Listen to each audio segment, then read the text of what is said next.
ચેપ્ટરમાં આપણે આગળ વધીએ. આપણે ભણ્યા સંબંધ, રિલેશન. ચેપ્ટરનું નામ છે સંબંધ અને વિધેય, રિલેશન એન્ડ ફંક્શન. મારે તમને આજે ફંક્શન ભણાવવું છે, વિધેય ભણાવવું છે.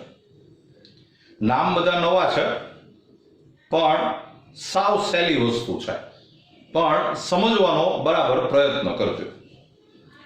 હવે વિધેય સમજવા માટે હું તમને પહેલા સંબંધના 3 ઉદાહરણ આપું છું. એ 3 ઉદાહરણ તમે પહેલા બરાબર સમજો અને પછી આપણે કેવા સંબંધને વિધેય કહેવાય એ મારે તમને કહેવું છે. જો એક મુદ્દો બરાબર યાદ રાખજો, વિધેય છે એ છે તો સંબંધ જ, પણ બધા સંબંધને વિધેય ન કહેવાય, અમુક સંબંધને વિધેય કહેવાય. અમુક રિલેશન છે એને ફંક્શન કહેવાય, બધા રિલેશનને ફંક્શન ન કહેવાય. એટલે ફંક્શન છે એ રિલેશન જ છે, પણ અમુક રિલેશનને આપણે ફંક્શન એવું નામ આપવાનું છે. હવે કેવા રિલેશનને ફંક્શન કહેવાય એ મારે તમને 3 ઉદાહરણથી સમજાવવાનું છે. તો બરાબર ધ્યાન આપજો. પહેલું ઉદાહરણ હું આમ લઉં છું કે ધારો કે તમને એ ગણ છે એ 1 2 3 આપ્યો છે, બી ગણ છે એ ધારો કે 5 7 9 11 આપ્યું છે. પછી આપણે સંબંધને એફ નામ આપીએ, એફ, અને સંબંધ એ થી બી નો છે એટલે આપણે એને લખશું આમ, એ ટુ બી. જો આને બોલાય એમ કે એફ ફ્રોમ એ ટુ બી, આજે આપણે 2 ટપકા કર્યા છે ને, એને બોલવાનું આમ કે એફ ફ્રોમ એ ટુ બી, એ થી બી નો સંબંધ. હવે તમને ખબર છે કે સંબંધ માટે ક્રમયુક્ત જોડ આવે અને તમને ગુણધર્મની રીતે લખીને આપે અને તમે યાદીની રીતે લખો છો. તમને પ્રોપર્ટી મેથડમાં આપે છે અને તમે એને લિસ્ટિંગ મેથડમાં લખો છો. સંબંધ લખવા માટે એક બીજી પણ પદ્ધતિ છે. જો તમને છે ને આવી રીતે ફોર્મ્યુલા આપે, આમ આપે કે f of x is equal to 2x plus 3, આમ આપે.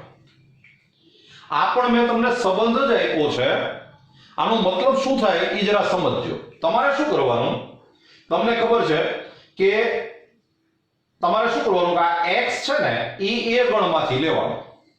સંબંધ એટલે ખરેખર આપણે એવું લખવાનું હોય કે આમ ક્રમયુક્ત જોડ લખવાની હોય. આ એ ગણના અમુક ઘટકને બી ગણના અમુક ઘટક સાથે સંબંધ હોય, રિલેશન હોય, અને એના માટે આપણે 1 5 ને 1 6 ને 1 7 ને એવું બધું લખતા હોઈએ. આમાં કોની આરે સંબંધ છે, કયા એલિમેન્ટ્સ ને કયા એલિમેન્ટ સાથે રિલેશન છે, ઈ મેં તમને આ ફોર્મ્યુલાથી બતાવ્યું છે. આનો એક્ચ્યુઅલી એનો મીનિંગ શું થાય એ હું તમને સમજાવું. What is the meaning? તો જો તમારે શું કરવાનું કે આ x ની વેલ્યુ a માંથી લેવાની. એટલે સપોઝ આપણે f of 1 લીધું, તમે x 1 લ્યો તો તમે આમાં x 1 મૂકશો એટલે આન્સર 5 આવશે. આનો મતલબ એવો થાય કે આ 1 છે એને 5 સાથે રિલેશન છે, 1 ને 5 સાથે સંબંધ છે, આવવાનો મતલબ થયો. તમે હજી આ જે સંબંધ છે એમાં 2 મૂકો. જો યાદ એટલું રાખજો કે આ x ની કિંમત લેવાની a માંથી જ, બરાબર. હવે તમે x બરાબર આમાં 2 મૂકશો તો આન્સર આવશે 7. એટલે આનો મતલબ એવો થયો કે આ 2 છે એને 7 સાથે રિલેશન છે. પછી તમે f of 3 શોધો, f of 3, તો f of 3 એટલે આન્સર આવશે 9. એટલે આ 3 જે છે એને 9 સાથે રિલેશન છે. તો તમારે આ સંબંધ જો લખવો હોય તો આમ પણ લખી શકાય. જો કે આ 1 ને 5 સાથે રિલેશન, 2 ને 7 સાથે રિલેશન, 3 ને 9 સાથે રિલેશન. લ્યો આ આપણે સંબંધ લઈ ગયો. જો મિત્રો મારે તમને આજે ખાસ ભારપૂર્વક એવું કહેવું છે કે સંબંધ છે એને આમેય લખાય, આમેય લખાય. આમે તમને ફોર્મ્યુલા આપ્યું છે. આમાં શું થાય કે કયા મેમ્બર સાથે રિલેશન છે, સંબંધ છે, એ તમને જોઈને ખબર પડી જાય. આમાં તમને જોઈને ન ખબર પડે, પણ તમારે કેલ્ક્યુલેશન કરવું પડે. અને તમે જ્યારે કેલ્ક્યુલેશન કરો ત્યારે એક પોઈન્ટ બરાબર યાદ રાખી લ્યો કે આ x ની વેલ્યુ તમારે a સેટમાંથી લેવાની, a ગણમાંથી લેવાની. You have to take value of x from set a. તમે જો આન્સર જે છે એ તમને b સેટમાંથી મળે છે.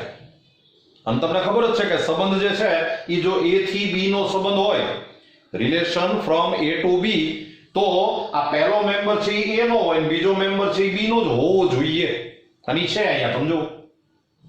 હવે કદાચ તમે જો આનો ગ્રાફ દોર્યો હોય, તો મારે તમને થોડુંક સમજાવવું છે. આજનું લેક્ચર ટોટલી સમજૂતી ઉપર જ આધારિત છે. તમે બરાબર ધ્યાનથી સમજતા જજો.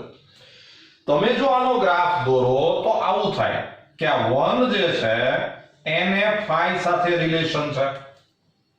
પછી આ 2 જે છે એને 7 સાથે રિલેશન છે. 3 છે એને 9 સાથે રિલેશન છે. તો તમે મિત્રો આમાં જુઓ, અમુક શબ્દો તમે જરા યાદ રાખજો. આમાં એક મેમ્બરને એક જ મેમ્બર સાથે રિલેશન છે. તમે જુઓ, આની પહેલા જે મેં તમને ફિગર દોરાવી હતી એમાં તમને યાદ હશે કે આમ એક નંબરમાંથી આમે એરો જાતો અને પાછો આમે એરો જાતો ને એવું થતું, અથવા તો એક નંબર ઉપર બે એરા આમ ભેગા થતા, આવું થતું. આમાં એવું નથી થતું. આમાં તમે જુઓ કે એક મેમ્બરને એક જ મેમ્બર સાથે રિલેશન છે.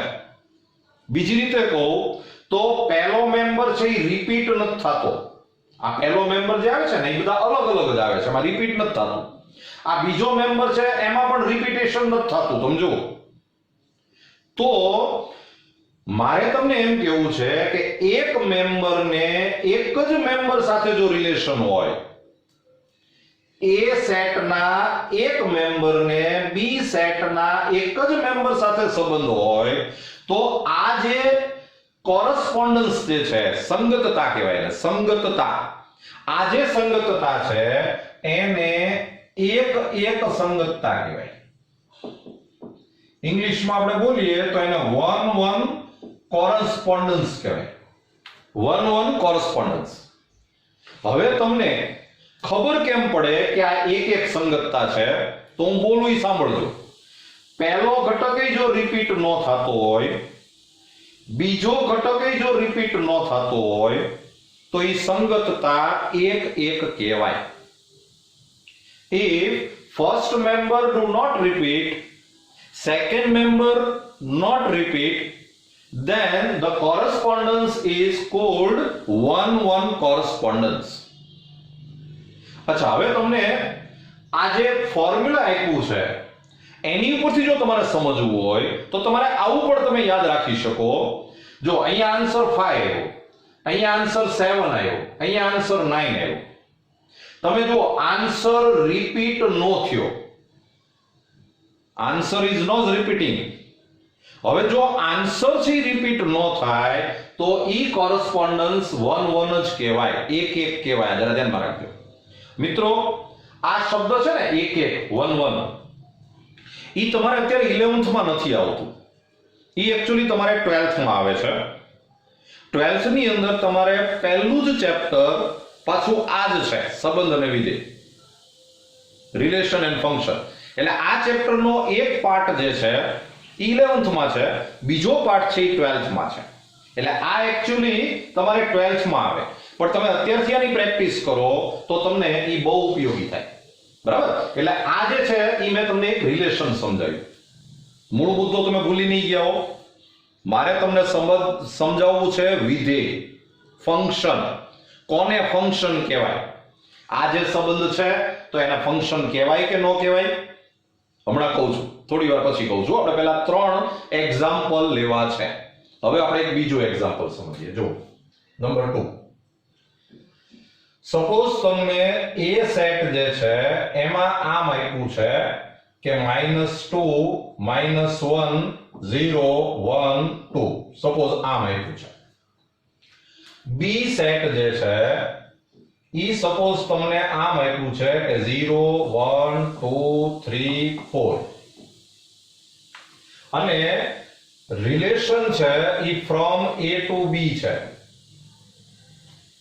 અને તમને ફોર્મ્યુલા આપ્યું છે f of x = x². આવું તમને ફોર્મ્યુલા આપેલું છે. સમજો બરાબર. હવે આમાં તમારે કોને કોની સાથે રિલેશન છે ઈ જો તમારે નક્કી કરવું હોય તો આ જોઈને ન ખબર પડે. તમને સીધું આમ જોઈને તમને નહીં ખબર પડે કે આનો કયા મેમ્બર ને આના કયા મેમ્બર સાથે રિલેશન છે. તમારે કેલ્ક્યુલેશન કરવું પડશે અને કેલ્ક્યુલેશન કરવા માટે આઈ થિંક તમે સમજી શકો છો હું શું બોલું છું. તમારે આ x ની વેલ્યુ લેવાની a માંથી જ. આ બરાબર યાદ રાખજો. હવે તમે x ની વેલ્યુ a માંથી જો ફટાફટ આપણે લેતા જઈએ તો f of -2 લ્યો તો આમાં વેલ્યુ મૂકશો એટલે આન્સર 4 આવે. પછી f of -1 લ્યો તો આન્સર 1 આવે. પછી f of 0 લ્યો તો આન્સર 0 આવે. પછી f of 1 લ્યો તો આન્સર 1 આવે અને f of 2 લ્યો તો આન્સર 4 આવે. આમે પહેલા થોડા કેલ્ક્યુલેશન કર્યા.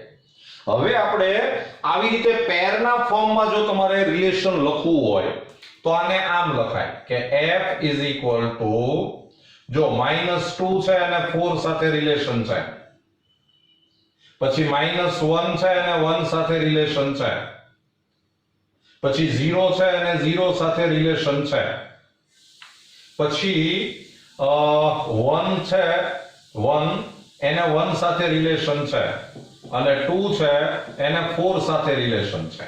આમ થયું. આ જ વસ્તુ મેં લખી છે. -2 ને 4 સાથે રિલેશન, -1 ને 1 સાથે રિલેશન, 0 ને 0 સાથે રિલેશન, 1 ને 1 સાથે રિલેશન, 2 ને 4 સાથે રિલેશન. સંબંધ.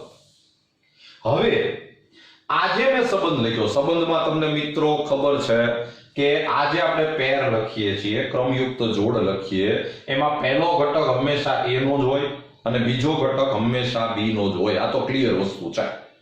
હવે આનો જો તમે આલેખ દોરો તો પરિસ્થિતિ શું થાય તમે જુઓ કે -2 જે છે એને 4 સાથે રિલેશન છે, પણ એની સામે તમે જોશો ને તો આ 2 જે છે એને પણ 4 સાથે રિલેશન છે. જો પછી -1 જે છે એને 1 સાથે રિલેશન છે. જો આપણે આ જરા નીચે લખીએ. આ -1 જે છે એને 1 સાથે રિલેશન છે, તો પાછું 1 છે એને 1 સાથે રિલેશન છે. જો અને 0 છે એને 0 સાથે રિલેશન છે. મેં આલેખ જ દોર્યો છે. અહીંયા આપણે આમ ગણ દોરતા, આમ અહીંયા આપણે આમ બીજો ગણ દોરતા, એમાં બધા મેમ્બર લખતા, પણ અત્યારે મારે સમજાવવા માટે જેટલું જરૂર છે એટલું જ મેં દોર્યું છે. હવે તમે જો બરાબર જોજો, ગુજરાતી શબ્દો જ છે અને ઇંગ્લિશ વર્ડ્સ છે, બધા શબ્દો બરાબર યાદ રાખજો. અહીંયા તમે જુઓ એક કરતા વધારે મેમ્બરને આ એક જ મેમ્બર સાથે રિલેશન છે. તમે જુઓ -2 ને 4 સાથે રિલેશન, 2 ને 4 સાથે રિલેશન. આમ જો આમ બોલું છું આમ છે આમ. તો અનેક મેમ્બરને એક જ મેમ્બર સાથે રિલેશન છે. અહીંયા તમે જુઓ આ બે મેમ્બરને એક જ મેમ્બર સાથે રિલેશન છે. અહીંયા પાછું એક જ મેમ્બરને એક જ મેમ્બર સાથે રિલેશન છે, પણ અહીંયા અનેક મેમ્બરને એક જ મેમ્બર સાથે રિલેશન છે. many members have relation with a single member. તો આ જે સંગતતા છે એને અનેક એક કહેવાય. તમને નામ ઉપરથી જ ખબર પડી જશે કે અનેક ઘટકને એક જ ઘટક સાથે રિલેશન છે, સંબંધ છે. ઇંગ્લિશમાં બોલીએ તો આને many one relation કહેવાય. તમને આમ તો શબ્દો ઉપરથી જ ખબર પડી જાય. એટલે અનેક એક સંબંધ છે ઈ તમને ખબર કેવી રીતે પડે? તો આજ તો તમે આલેખ દોરો એટલે તરત ખબર પડી જાય કે અનેક મેમ્બર ને એક જ મેમ્બર સાથે રિલેશન છે એટલે એ અનેક એક કહેવાય. આ ક્રમયુક્ત જોડ છે ને એની બધી કેવી રીતે ખબર પડે કે આમાં તમે જુઓ બીજો મેમ્બર રિપીટ થાય છે. તમે જુઓ અહીંયા જુઓ એકાદ વાર જો બીજો મેમ્બર રિપીટ થાય તો ઈ સંગતતા અનેક એક કહેવાય. બરાબર યાદ રાખજો. જો મિત્રો આમાં છે ને ઘણું બધું લખાવી શકાય એવું નથી. હું જે બોલું છું એ તમારે યાદ રાખવું પડશે. અનેક મેમ્બરને એક મેમ્બર સાથે રિલેશન છે. તમે આમ યાદ રાખજો જો બીજો મેમ્બર રિપીટ થાય એટલે ઈ સંગતતા અનેક એક કહેવાય. If second member is repeating then the correspondence is many one. ખ્યાલ આવી ગયો? આ એક મેં તમને એક્ઝામ્પલ સમજાવ્યું.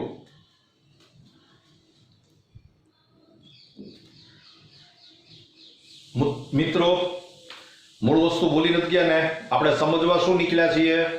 વિધેય કોને કહેવાય? આને વિધેય કહેવાય કે ન કહેવાય? આને વિધેય કહેવાય કે ન કહેવાય? હમણાં કહું છું, પણ હજી એક એક્ઝામ્પલ આપણે સમજવાનું છે. બરાબર?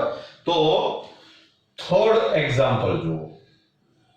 ધારો કે તમને એ ગણ જે છે એ તમને આમ આપ્યો છે કે 0 1 4. સપોઝ આમ છે. બી સેટ જે છે એ તમને આમ આપ્યો છે -2 -1 0 1 2. પછી સંબંધ તમને a થી b નો આપ્યો છે એટલે સંકેતમાં આમ લખાય. ફોર્મ્યુલા તમને આપ્યું છે f of x √x. Suppose આમ આપ્યું છે. હવે મિત્રો કોને કોની સાથે સંબંધ છે એ તમારે જો નક્કી કરવું હોય તો પહેલા તમારે થોડું કેલ્ક્યુલેશન કરવું પડશે. આપણે કેલ્ક્યુલેશન સ્ટાર્ટ કરીએ. તો યાદ છે ને આ x ની વેલ્યુ લેવાની ક્યાંથી? a માંથી. તો આમાંથી a માંથી વેલ્યુ લ્યો એટલે f of 0 તો આન્સર આવે √0. તો √0 એટલે 0. પછી તમે f of 1 લ્યો તો f of 1 એટલે √1 અને 1 નું વર્ગમૂળ કેટલું થાય? +or-1. ખાલી 1 નહીં, ધ્યાનમાં રાખજો. 1 નું વર્ગમૂળ +or-1 થાય. કારણ કે 1 નો સ્ક્વેર કરો તોય 1 આવે, -1 નો સ્ક્વેર કરો તોય 1 આવે, એટલે 1 નું સ્ક્વેર રૂટ +or-1 થાય. પછી તમે f of 4 લ્યો. તો મિત્રો ભૂલતા નહીં હો, આ મેમ્બર તમારે લેવાના a માંથી જ છે એટલે એમાં જે આપ્યું એ જ લઈ શકાય, એના સિવાયનું ન લઈ શકાય. તો f of 4 લ્યો એટલે આન્સર આવે √4. √4 એટલે +or-2. અને હવે હું જો આને ક્રમયુક્ત જોડના સ્વરૂપમાં લખું, પેરના ફોર્મમાં લખું, તો આવું થશે કે 0 ને 0 સાથે રિલેશન છે. પછી 1 ને 1 સાથે રિલેશન છે.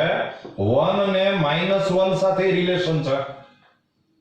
પછી 4 ને 2 સાથે રિલેશન છે. 4 ને -2 સાથે રિલેશન છે. હવે મિત્રો આ મેં સૂત્રના સ્વરૂપમાં તમને સંબંધ આપ્યો તો આ મેં ક્રમયુક્ત જોડના સ્વરૂપમાં સંબંધ લખ્યો. બે વસ્તુ એકની એક જ કહેવાય. બરાબર? હવે જો તમે આનો ગ્રાફ દોરશો તો આમ થશે કે 0 ને 0 સાથે રિલેશન, 1 છે એને 1 સાથે રિલેશન અને 1 છે એને -1 સાથે રિલેશન. જોઈ લો.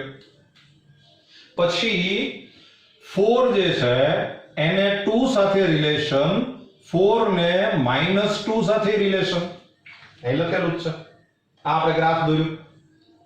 હવે મિત્રો આમાં જો તમે જોશો તો એક મેમ્બરને એક કરતા વધારે મેમ્બર સાથે રિલેશન છે. જો આમ થાય છે. એક મેમ્બરને એક કરતા વધારે મેમ્બર સાથે રિલેશન છે. તો આ સંગતતાને એક અનેક કહેવાય. એક અનેક, વન મેની. આ જે સંગતતા છે એને વન મેની કહેવાય. અચ્છા, વન મેની એક તો તમે ગ્રાફ દોરો એટલે તરત જ ખબર પડી જશે કે એક અનેક. બીજી કઈ રીતે ખબર પડે આની ઉપરથી? તો એમાં યાદ રાખજો, ખાસ મિત્રો યાદ રાખો, પહેલો મેમ્બર જો રિપીટ થાય એટલે એક અનેક હોય. પહેલો મેમ્બર જો રિપીટ થાય તો એ સંગતતા એક અનેક જ હોય, વન મેની જ હોય. એકવાર ફરીવાર આખી વસ્તુ સમજી લ્યો. પહેલો મેમ્બર એ રિપીટ નો થાય, બીજો મેમ્બર એ રિપીટ નો થાય એટલે એક એક, વન વન. બીજો મેમ્બર જો રિપીટ થાય તો અનેક એક, મેની વન. પહેલો મેમ્બર જો રિપીટ થાય તો એક અનેક, વન મેની. બરાબર? અચ્છા, સૂત્ર ઉપરથી આમ યાદ રાખજો, આન્સર જો રિપીટ નો થાય તો એક એક, વન વન. આન્સર જો રિપીટ થાય, જો અહીંયા આન્સર રિપીટ થયો છે, હંમેશા રિપીટ થાય એમ નહીં, એકાદ વાર જો રિપીટ થાય તો એ સંગતતા અનેક એક કહેવાય. અને ત્રીજી વસ્તુ ખાસ યાદ રાખો, એક નંબરની સામે એક કરતા વધારે આન્સર આવે, એક નંબર તમે લ્યો એમાં એક કરતા વધારે આન્સર આવે તો એ એક અનેક કહેવાય, વન મેની, એક અનેક. યાદ રહી ગયું? બરાબર? ક્યારે એક એક કહેવાય, ક્યારે અનેક એક કહેવાય, ક્યારે એક અનેક કહેવાય, એ તમને ખ્યાલ આવી ગયો હશે. હા, આપણે ઘણું બધું બોલી ગયા, પણ મૂળ મુદ્દો એમ છે કે વિધેય કોને કહેવાય, વિધેય કોને કહેવાય. બરાબર? તો મિત્રો, વિધેય કોને કહેવાય એના માટે તમે જરાક નિયમો જુઓ. જો તમારી સામે મેં નિયમો લખ્યા છે કે કોઈ એક સંબંધ f from a to b હોય એને તમે વિધેય ક્યારે કહી શકો એના માટેના નિયમો બરાબર વાંચી લો. પહેલો નિયમ એમ છે કે જે તમને ક્રમયુક્ત જોડ આપે એમાં પહેલો ઘટક a માંથી હોવો જોઈએ, બીજો ઘટક b માંથી હોવો જોઈએ. પહેલો ઘટક a માંથી હોવો જોઈએ, બીજો ઘટક b માંથી હોવો જોઈએ. સંબંધમાં તો હોય જ. સંબંધ હોય એટલે પહેલો ઘટક a નો બીજો ઘટક b નો જ હોય, એટલે ઈ કઈ નવી વાત નથી. બીજી વસ્તુ ઈ છે કે તમે વિધેય એને જ કહી શકો કે એમાં a ના બધા જ ઘટક આવી જવા જોઈએ, a ના બધા જ ઘટક આવી જવા જોઈએ, એકેય ઘટક રહી ન જવો જોઈએ. ત્રીજો નિયમ એમ છે કે પહેલો ઘટક જે છે એ રિપીટ નહીં થવો જોઈએ, પહેલો ઘટક રિપીટ નહીં થવો જોઈએ. અને ચોથો નિયમ એમ છે કે બીજો ઘટક જે b માંથી આવે એ રિપીટ થાય તો ચાલે, રિપીટ થાય તોય વાંધો નહીં, નો થાય તોય વાંધો નહીં. બીજો ઘટક છે એમાં b ના બધા જ ઘટક આવી જાય એવું જરૂરી નહીં, નો આવે તોય ચાલે, પણ પહેલો ઘટક જે છે એમાં a ના બધા જ ઘટક આવી જવા જોઈએ. બરાબર ગોખી નાખજો નિયમો. ઇંગ્લિશ મીડિયમ માટે તમે આ નિયમ બરાબર જોઈ લો, મેં બધા જ નિયમો બરાબર લખ્યા છે. ઇંગ્લિશ મીડિયમ માટે નિયમો જુઓ. પહેલો નિયમ એમ છે કે first element must be of set A and second element must be of B. અને એ તો હોય જ, એ બહુ નવી વાત નથી. સેકન્ડ રૂલ એમ છે all the elements of A must not be repeated. Elements of A must not be repeated. પહેલો મેમ્બર જે છે A નો એ રિપીટ નહીં થવો જોઈએ. થર્ડ રૂલ એમ છે all the elements of A must be there. A ના બધા જ મેમ્બર ત્યાં હોવા જોઈએ, એક પણ મેમ્બર રહી ન જવો જોઈએ. અને ફોર્થ મેમ્બર એમ છે સેકન્ડ મેમ્બર મે બી રિપીટેડ. એ કદાચ રિપીટ થઈ શકે, ન થાય તોય ચાલે, થાય તોય ચાલે.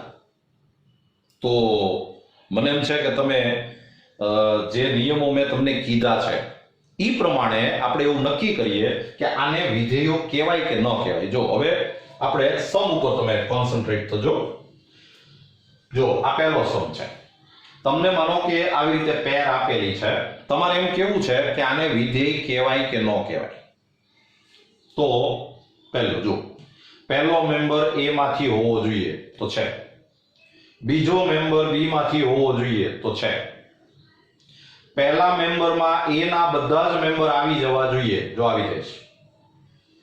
બીજો મેમ્બર, આ પહેલો મેમ્બર છે એ રિપીટ નહીં થવો જોઈએ, નથી થતો. આ સેકન્ડ મેમ્બર છે બી માંથી હોવો જોઈએ, બસ.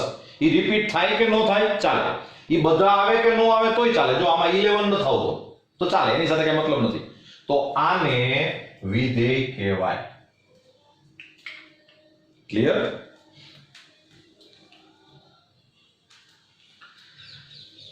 સેકન્ડ જો, પહેલો મેમ્બર એ માંથી હોવો જોઈએ છે, જોઈ લો. પહેલો મેમ્બરમાં એ ના બધા જ મેમ્બર આવી જવા જોઈએ, તમે જોઈ લો, બધા જ આવી જાય છે. પહેલો મેમ્બર રિપીટ નહીં થવો જોઈએ, નથી થતો. બીજો મેમ્બર બી માંથી હોવો જોઈએ છે, એમાં બધા આવી જાય એવું જરૂરી નહીં. જેમ કે આમાં જુઓ કે 2 નથી આવતું, બીજો મેમ્બર છે એમાં 2 નથી આવતું, જો 3 નથી આવતું, તો ચાલે. એ રિપીટ થાય તો ચાલે, નો રિપીટ થાય તો ચાલે. જો આ રિપીટ થાય છે તો ચાલે, બીજો મેમ્બર રિપીટ થાય છે વાંધો નથી, પહેલો મેમ્બર રિપીટ ન થવો જોઈએ. તો આને પણ વિધેય કહેવાય. આ જુઓ, પહેલો મેમ્બર એ નો હોવો જોઈએ છે, બધા આવી જવા જોઈએ, આવી જાય છે. જો all the members are there. પહેલો મેમ્બર રિપીટ નહીં થવો જોઈએ, જો આ પહેલો મેમ્બર રિપીટ થાય છે, એટલે આને તમે ફંક્શન નો કહી શકો, આને ફંક્શન નો કહેવાય. ક્લિયર છે? ખ્યાલ આવી જાય છે? એક જ વાક્ય બોલું તો ખાલી એટલું જ જોવાનું, પહેલો મેમ્બર એનો, બધા આવી જવા જોઈએ, રિપીટ ન થવો જોઈએ. First member must be from A, all the members should be there and not be repeated. Repeat ન થવા જોઈએ. અને સેકન્ડ મેમ્બર છે બી માંથી હોવો જોઈએ, બસ એટલું જ. સેકન્ડ મેમ્બર છે રિપીટ થાય કે ન થાય મતલબ નથી, બધા આવે કે ન આવે મતલબ નથી, પણ બી માંથી હોવા જોઈએ, બી ની બહારનો મેમ્બર ન થાય. ખ્યાલ આવી ગયો છે તમને બરાબર? ચાલો મિત્રો, તો તમને એ ગણ આપે, બી ગણ આપે, આવી રીતે ક્રમયુક્ત જોડ આપે અને સિમ્પલ એટલું પૂછે કે આને વિધેય કહેવાય કે ન કહેવાય. તમારે ખાલી જોઈને જ કહી દેવાનું છે કે આ વિધેય છે, આ નથી. નિયમો યાદ રાખી લેજો. ક્લિયર છે? હવે મિત્રો, તમને ક્યારેક છે ને ખાલી આ ફોર્મ્યુલા જ આપે, આવી રીતે પેર નો આપે, આ પેર તો આપણે બનાવી, તમને ખાલી ફોર્મ્યુલા આપે અને તમને એમ કહે કે આને વિધેય કહેવાય કે ન કહેવાય. તો એના માટે તમે જો મેં બીજા નિયમો તમને લખીને આપું છું, તમે જોઈ લો. એમાં તમારે શું કરવાનું કે એ માંથી તમે ઘટક લ્યો, તમારે એ માંથી ઘટક લેવાના, ફોર્મ્યુલામાં મૂકવાના, આન્સર છે એ બી માંથી આવતો હોવો જોઈએ. એ માંથી ઘટક લ્યો એટલે બી માંથી જવાબ મળતો હોવો જોઈએ, પહેલી શરત. બીજી શરત, સંગતતા. એક એક હોય તો ચાલે, અનેક એક હોય તો ચાલે, પણ એક અનેક હોય એને આપણે વિધેય ગણતા નથી. એક એક સંગતતા હોય એને વિધેય કહેવાય, અનેક એક સંગતતા હોય એને વિધેય કહેવાય, પણ એક અનેક હોય એને આપણે વિધેય ગણતા નથી. યાદ રાખી લેજો. બરાબર છે? જો બરાબર રૂલ્સ યાદ રાખજો. Taking elements from A, the answer must be from B. આ ફર્સ્ટ કન્ડિશન. તમે એ માંથી એલિમેન્ટ્સ લ્યો, ફોર્મ્યુલામાં મૂકો, answer must be from B. Answer must be in set B. Second, the correspondence must be 1 1 or many 1. 1 1 or many 1. Then it is called function. Number 3, one many correspondence is not a function. A function નથી, એ વિધેય નથી. ખ્યાલ આવી ગયો? અને હવે એક એક સંગતતા ક્યારે કહેવાય? 1 1 કોરસ્પોન્ડન્સ. આન્સર રિપીટ ન થાય એટલે 1 1, આન્સર રિપીટ થાય તો મેની 1, અને એક મેમ્બરની સામે એક કરતા વધારે આન્સર આવે તો 1 મેની, એક અનેક, એને આપણે વિધેય ગણતા નથી. ક્લિયર છે? તો મિત્રો, તમને ધારો કે ખાલી આ ક્રમયુક્ત જોડ નથી આપી, ખાલી આ ફોર્મ્યુલા જ આપ્યું છે અને તમને એમ કે આને વિધેય કહેવાય કે ન કહેવાય, તો તમારે ખાલી એટલું જ કરવાનું છે. જો તમને આ ફોર્મ્યુલા આપ્યું હોય ને, જોઈને કાંઈ ન ખબર પડે, આમાં જોઈને જ ખબર પડી જાય કે આને વિધેય કહેવાય કે ન કહેવાય. જો તમને ક્રમયુક્ત જોડ આપે, પેર આપે, તો તમને જોઈને જ ખબર પડી જશે કે આને વિધેય કહેવાય કે ન કહેવાય. આમાં તમને જોઈને ન ખબર પડે. તમારે શું કરવું પડે કે પહેલા થોડા કેલ્ક્યુલેશન કરવા પડે, એક્શનમાં આવવું પડશે. તમારે શું કરવાનું, ઝડપથી જરાય વિચાર્યા વગર પહેલું કામ, આ x ની વેલ્યુ લેવાની એમાંથી, એટલે a માંથી મેમ્બર લેવાના, ફોર્મ્યુલામાં મૂકવાના, આન્સર શોધી લેવાના. પહેલું કામ આ જ કરી નાખો. પહેલા બધા આન્સર શોધી લેવાના. પછી તમે જુઓ કે આન્સર છે એ બી માંથી આવતા હોવો જોઈએ, પહેલી કન્ડિશન. તો એ તો આવે છે. પછી સેકન્ડ, આન્સર રિપીટ નથી થતો, એટલે આ સંગતતા કેવી કહેવાય? 1 1. Correspondence is 1 1. તો 1 1 ને આપણે વિધેય કહીએ છીએ. તો એનો મતલબ જ એમ થયો કે આને વિધેય કહેવાય. આ ફોર્મ્યુલા ઉપરથી ખાલી આમ નક્કી કરવાનું. જો દાખલા તરીકે આ આપ્યું છે, તમને આવી રીતે આ ક્રમયુક્ત જોડ નથી આપી, તમને ખાલી a સેટ આપ્યો છે, b સેટ આપ્યો છે, અને આવી રીતે ફોર્મ્યુલા આપ્યું છે, અને તમને ખાલી એટલું પૂછ્યું છે કે આને વિધેય કહેવાય કે ન કહેવાય. તો તમારે શું કરવાનું, પહેલા એક્શનમાં આવવાનું. a માંથી મેમ્બર લ્યો, ફોર્મ્યુલામાં મૂકો, આન્સર શોધી નાખો. પહેલા બધા આન્સર શોધી લીધા. હવે તમે એ જુઓ કે તમે a માંથી મેમ્બર લીધો તો આ b માંથી આન્સર આવ્યો, જુઓ તો આવ્યો છે, એટલે પહેલી કન્ડિશન તો સેટિસ્ફાઈ થઈ. બીજું, આ બીજો મેમ્બર રિપીટ થયો, જુઓ, એટલે આ સંગતતા કેવી કહેવાય? અનેકે, મેની વન. અને મેની વન છે એને આપણે વિધેય ગણીએ છીએ, બરાબર. અને ત્રીજી વાત, આ વન મેની તો નથી, મેની વન છે. મેની વન છે એનો મતલબ જ એમ થાય કે આને વિધેય કહેવાય. આ જો તમે a માંથી મેમ્બર લ્યો, ફોર્મ્યુલામાં મૂકો, આન્સર શોધ્યા. a માંથી મેમ્બર લીધા, આન્સર બધા b માંથી જ આવ્યા છે. એ તો પહેલી કન્ડિશન તો સેટિસ્ફાઈ થાય છે, સંતોષાય છે. પણ તમે એક મેમ્બર લ્યો તો એકની સામે એક કરતા વધારે આન્સર આવે છે. સમજો, એકની સામે એક કરતા વધારે આન્સર આવે છે. એનો મતલબ જ એમ થાય કે આ સંગતતા એક અનેક કહેવાય, વન મેની કહેવાય. અને વન મેની આવે એને આપણે વિધેય ગણતા નથી, એટલે આને વિધેય ન કહેવાય. તમારે મિત્રો બે ટાઈપના સમ પૂછાય છે. એક તમને a સેટ આપે, b સેટ આપે અને ડાયરેક્ટ ક્રમયુક્ત જોડ જ આપે, અને તમને એમ કે આને વિધેય કહેવાય કે ન કહેવાય. તો તમારે સિમ્પલ એટલું જ કરવાનું, પહેલો મેમ્બર a માંથી, બીજો મેમ્બર b માંથી. પહેલો મેમ્બર a માંથી બધા આવી જવા જોઈએ, બધા મેમ્બર આવી જવા જોઈએ, અને પહેલો મેમ્બર રિપીટ ન થવો જોઈએ. બીજો મેમ્બર છે b માંથી હોવો જોઈએ, રિપીટ થાય કે ન થાય એની સાથે મતલબ નથી, બધા આવે કે ન આવે એની સાથે મતલબ નથી, બરાબર. જો તમને ફોર્મ્યુલા આપે તો તમારે પહેલા એક્શનમાં આવવાનું. a માંથી ઘટક લેવાના, સૂત્રમાં મૂકવાના, જવાબો શોધવાના. a માંથી એલિમેન્ટ લેવાના, ફોર્મ્યુલામાં મૂકવાના, આન્સર શોધવાના. તમે આન્સર જે આવે એ b માંથી આવતા હોવા જોઈએ, પહેલું આ ચેક કરી લેવાનું. સેકન્ડ, સંગતતા નક્કી કરી લેવાની. જો આન્સર રિપીટ ન થાય તો એક એક, આન્સર રિપીટ થાય તો અનેક એક, અને એકની સામે એક કરતા વધારે આન્સર આવે તો એક અનેક. તો એક એક હોય તો એને વિધેય કહેવાય, અનેક એક હોય તો વિધેય કહેવાય, પણ એક અનેક હોય તો એને વિધેય ન કહેવાય. જો 1 1 કોરસ્પોન્ડન્સ આવે then it is function, many one આવે it is function, but one many then it is not a function. Clear? બરાબર યાદ રાખજો. આખું ચેપ્ટર બહુ મજાનું છે. આ ચેપ્ટરનો એક ભાગ 11th માં, બીજો ભાગ 12th માં છે, એટલે આ ચેપ્ટર તમારે બરાબર ભણવું પડશે, યાદ રાખવું પડશે, અને પાછું રિપીટ કરવું પડશે પાછું 12th માં. ત્યાંથી જ આપણે પાછું આગળ વધવાનું આવશે. આ ચેપ્ટર જ્યાં એન્ડ આવશે ત્યાંથી 12th માં શરૂ થશે. અને બીજું, મેં તમને જે આ કરાવી દીધું, આ એક એક કોને કહેવાય, અનેક એક કોને કહેવાય, એક અનેક કોને કહેવાય, one one, many one, one many, એ તમારે 12th ની એક આખી એક્સરસાઇઝ થઈ ગઈ. 12th માં એક આખી એક્સરસાઇઝ આવે છે કે જેમાં તમારે ફક્ત આ ડિસાઇડ જ કરવાનું હોય કે આ કોરસ્પોન્ડન્સ શું કહેવાય. તો એ પણ મેં તમને અત્યારથી કરાવી દીધું છે.